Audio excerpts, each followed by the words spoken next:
And hello and welcome to Connecticut Power and Politics. I'm Mark Sudol. The race for Connecticut House District 132, serving Fairfield and Southport. State Rep Jennifer Leeper joins us now, and thank you for being with us. I'm really happy to be here. Thanks for having me.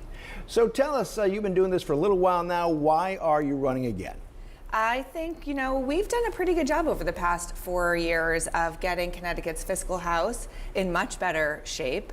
And we're at a time where we continue to face a lot of really complex challenges. And I've always been deeply committed to using data to find common ground and bring people together. As the temperatures have continued, unfortunately, to get hotter and hotter around politics, I think it's more important than ever that we continue to find common ground and propose solutions to these challenging problems, not just highlight them. Mm-hmm.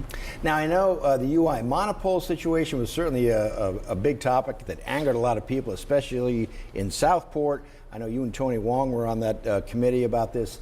Where are we with this now, and how is this going to shake out? Yeah, so the monopoles were a pretty egregious utility proposal trying to create a new right-of-way through some of America's densest corridor.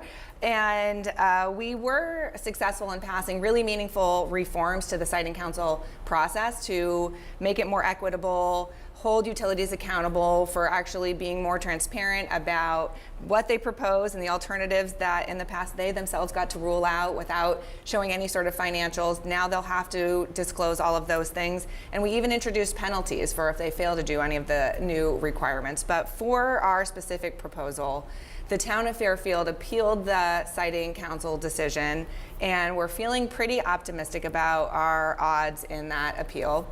That decision won't come out until about March, so people might feel like it's a little quiet right now, but lots of work is still happening. The town, and certainly I am continuing to fight for our community, and if the utility loses the appeal, then when they refile for their transmission project, it would be subject to the new regulations we've passed.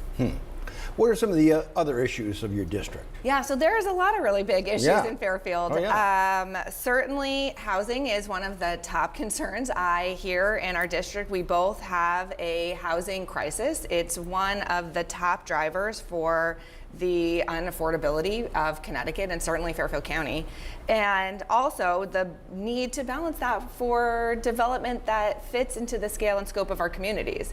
And the importance of our local town and plan commission planning, and not just deciding on applications that come before them, but having a proactive plan. And it's something Fairfield really hasn't done very successfully for the past 35 years, which is why we see these very undesirable projects popping up in places that seem out of size and scope. And so we did pass this year the most comprehensive 830G reform. This is the law that certainly is nearly unanimous in our community that is not working very well for us, to better incentivize middle housing. So duplexes, triplexes, quads, that smaller scale development that I have heard loud and clear from our community. This is the type of development we want. This is the type of development we think meets the needs of our seniors wanting to stay in our community, our teachers, our police officers, our firefighters who want workforce housing that's affordable for them to live in the community they serve, and also for our young people who need a place to have a starter home to have access to that sort of housing diversity. So I'm really proud of what we accomplished in that reform, and of course there's always more work to do, and that is obviously not a Band-Aid, or rather a solution to some of the proposals that were submitted years before and have continued to work through their courts. But I think we have made a really meaningful step in the right direction. In the 30 seconds we have left, does the presidential race affect your race at all? I think that in Fairfield, people are feeling really excited about Kamala Harris, and I suspect that will have more people showing up at the polls this year. Yeah. All right, we'll see how it all shakes out. Jennifer Leeper, thank you.